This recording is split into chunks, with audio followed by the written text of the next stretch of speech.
جمعية الدعوة والإرشاد وتوعية الجاليات بمحافظة بدر.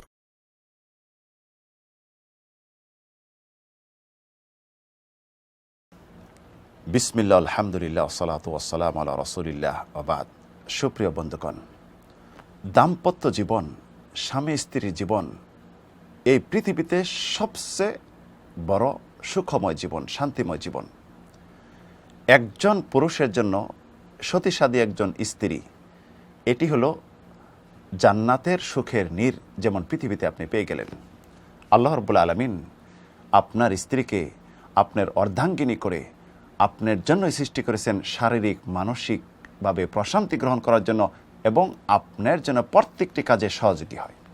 আদম আলাইহিসসালামকে যখন সৃষ্টি করলেন এই দুনিয়াতে পৃথিবীর মানুষ আবাদ করার জন্য, চাষাবাদ হবে, মানুষ সৃষ্টির ফ্যাক্টরি হিসাবে, আদম আলাইহিসসালাম একাকিত্ব জীবন, অশান্ত জীবন যাপন করতেছেন। আল্লাহ রাব্বুল আলামিন যখন তার স্ত্রী হাওয়াকে সৃষ্টি করলেন তখন মনে প্রশান্তি আসলো। আমাদের বিশ্বনবী সাল্লাল্লাহু আলাইহি সাল্লাম যখন দুনিয়াবি যে কোনো অশান্তিতে ভুগতেন তখন তিনি সরাসরি স্ত্রীদের কাছে চলে যেতেন, স্ত্রীরা মনের শান্তি যোগান দিতেন। তাই মহান রব্বুল আলামিন ইরশাদ করেছেন, ওয়াতাসকুনু ইলাইহা, অর্থাৎ তাদের নিকট তোমরা প্রশান্তি গ্রহণ করো। আক্ষেপের বিষয়, অধিকাংশ ফ্যামিলিতে এখন অশান্ত জীবন, দাম্পত্য জীবনে কলহ, স্বামী চায় না বাসায় প্রবেশ করুক, স্ত্রী চায় না স্বামী বাসায় আসুক। এর কারণ কি?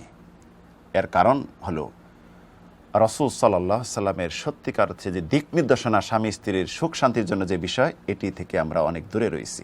বিশ্বনবী সাল্লাল্লাহু আলাইহি সাল্লামের দিক নির্দেশনা অমান্য করার কারণে এটি একমাত্র হচ্ছে। আমরা যদি আমাদের দাম্পত্য জীবনে কোরআনে কারিমের আয়াতের একটু অংশ বিশেষ বাস্তবায়ন করি, এর ব্যাখ্যা করি জীবনে, তাহলে সুখ শান্তির জন্য এটাই যথেষ্ট। আয়াতটি হলো, ওয়া আশিরুহুন্না বিল মারুফ, তোমরা তোমাদের স্ত্রীদের সাথে সৎভাবে আচরণ করো, সৎভাবে বসবাস করো। এর মানে কি? দুনিয়াতে আপনি যে কোনো কাজে টেনশন বুক করেন না কেন, যার যার কাজে টেনশন হতেই পারে, দুনিয়া টেনশনের জায়গা।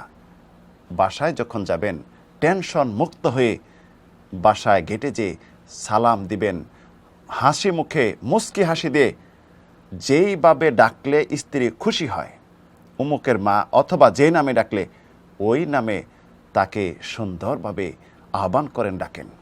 স্ত্রী যদি কোনো কিছু আবদার করলো, তার আবদার পূর্ণ করার আশ্বাস দেন, বলেন সুসংবাদ গ্রহণ করো, তোমার এটি পূর্ণ করব, এবং সুন্দর কথা বলেন, তুমি আমার নয়ন, তুমি আমার হার্ট, তুমি আমার সব কিছু তোমার জন্যই, আপনার কিছু দেওয়ার প্রয়োজন পড়বে না। এই মুখের এই কথাটুকুই আপনার স্ত্রী চায়। স্ত্রীর সাথে যখন একাকিত্ব নির্জনতা হলেন, মাস গেল, বেতন পেয়েছেন, অথবা ব্যবসায় লাভবান হয়েছেন, অথবা আপনার কাছে অর্থ আসছে যে বলেছিলেন স্ত্রীর অদা পূর্ণ করবেন, স্ত্রীকে দিবেন, স্ত্রীর সাথে বসে তখন বলেন, দেখো আমার এই অর্থ উপার্জন হয়েছে বা বেতন পেয়েছি, সাংসারিক এটা খরচ আছে, ঋণ রয়েছে, এই পরিস্থিতি, এটি ব্যাখ্যা দেন। এখন তোমার যে আবদার রয়েছে, তোমার যে চাওয়া রয়েছে, এটা অবশ্যই আমি মাথায় রেখেছি, এটা আমি আগে পূর্ণ করব।